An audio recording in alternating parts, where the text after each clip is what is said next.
You read a text, craft the perfect, deeply thoughtful response in your mind, and then completely forget to actually send it for 3 business days. You probably think you're a terrible friend or secretly antisocial, but neuroscience shows your brain is actually processing connection on a completely different level. Imagine the scenario perfectly. Your phone vibrates on the counter, instantly illuminating the room with a message from someone you genuinely care about.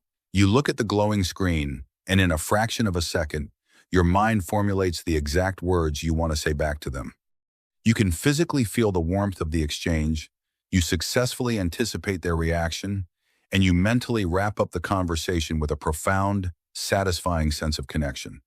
And then, without a second thought, you simply put the phone down and walk away. It feels complete. It feels done. There's no urgency left in your body, no tension pulling you back toward the device. 72 hours later, a sudden icy wave of panic hits you as you check your messages and realize that beautifully crafted, heartfelt response never actually left your brain. The message is still sitting there, untouched, silently waiting. In that moment, confusion mixes with guilt. How did something that felt so real never happen at all? Society is incredibly quick to label this exact behavior as lazy, distant, or coldly aloof.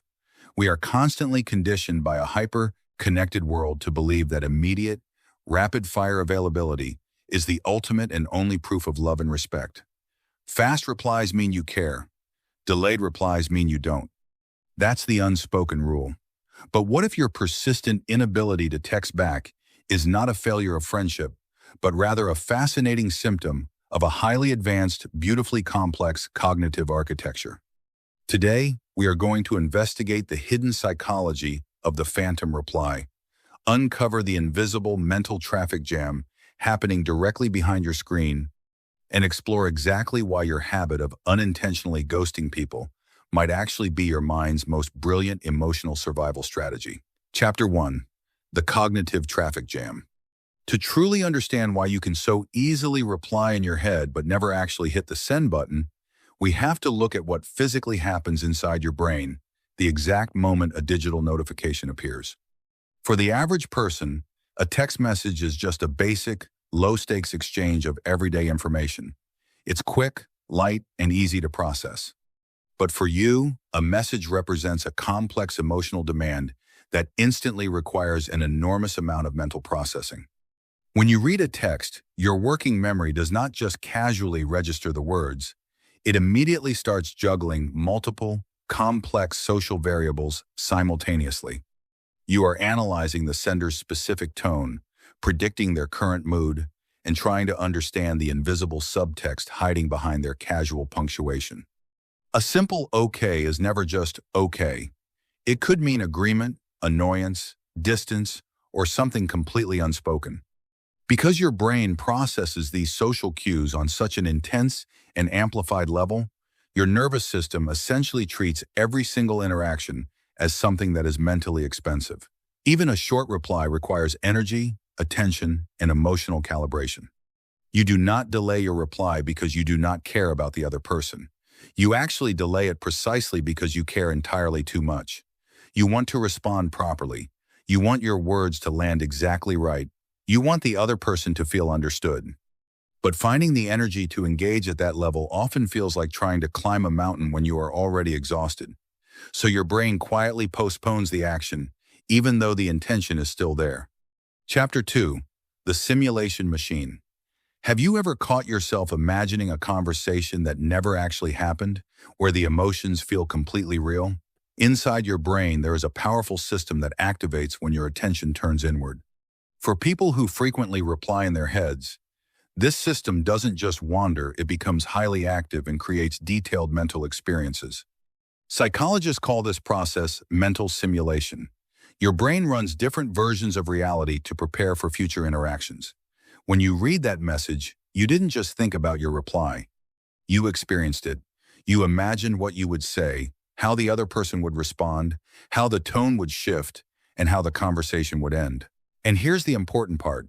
Your brain reacts to these imagined conversations almost like they are real. Your emotions engage, your body responds, you feel the connection, you feel the closure. Because this internal experience is so vivid, your brain receives a signal that the interaction is already complete. The emotional loop closes, the tension disappears. And without that tension, there's no strong push to actually send the message. You don't forget because you're careless. You forget because your mind already finished the task internally. The conversation happened, just not in the physical world. Chapter 3. The Illusion of Mental Progress. While this ability is powerful, it comes with a hidden cost. This is where the guilt begins. When you finally remember the message days later, it feels heavy, almost overwhelming. This happens because of something known as the illusion of mental progress. Your brain feels like it has already done the work, even though no real action was taken. During that internal conversation, your mind gives you a sense of completion. You feel like you showed up for the person. You feel like you cared. That internal effort even gives you a small emotional reward. You feel like a thoughtful friend without actually sending anything, but reality eventually catches up. When you see the untouched message, your brain shifts instantly from calm to stress. Now it's not just a reply. Now it's a delayed reply. Now it needs an explanation. The longer the delay, the heavier it feels. What could have been a simple message now feels complicated. The guilt grows, the hesitation grows, and the simple act of replying starts to feel emotionally risky. So instead of responding, you delay again, even though you don't want to. Over time, this creates a negative self-image. You start believing you're bad at communication or unreliable. But this belief ignores something important. Your internal effort was always there. Chapter 4. The Empathy Tax. When we look at how this behavior appears from the outside, there is a clear mismatch. People may assume you don't care, but internally, the opposite is true. You notice details that others miss. You pick up on emotional nuance. You think deeply about how your words will affect someone. Because of this, your interactions carry more weight. This heightened awareness comes with a cost. Every interaction requires more energy. Your social battery drains faster, not because you dislike people, but because you engage more deeply than most. You don't enjoy shallow communication. Small talk feels empty. Repetitive, surface-level conversations feel draining. You prefer meaningful exchanges, where there is real understanding. Because of this, your delay is not emotional distance, it's regulation. You step back to protect your energy so that when you do engage, you can be fully present. Chapter 5. The Introvert's Rebellion. Modern communication demands constant availability. Messages, notifications, and read receipts create pressure to respond instantly. It turns connection into performance. But your habit challenges that system. By not immediately replying, you are unintentionally resisting that pressure. You are not allowing your worth to be defined by response speed. You value depth over speed. You understand that real connection is not measured in seconds or minutes, but in presence and authenticity. This creates a kind of quiet independence. You don't rely on constant interaction to feel connected. You can hold relationships internally, even in silence.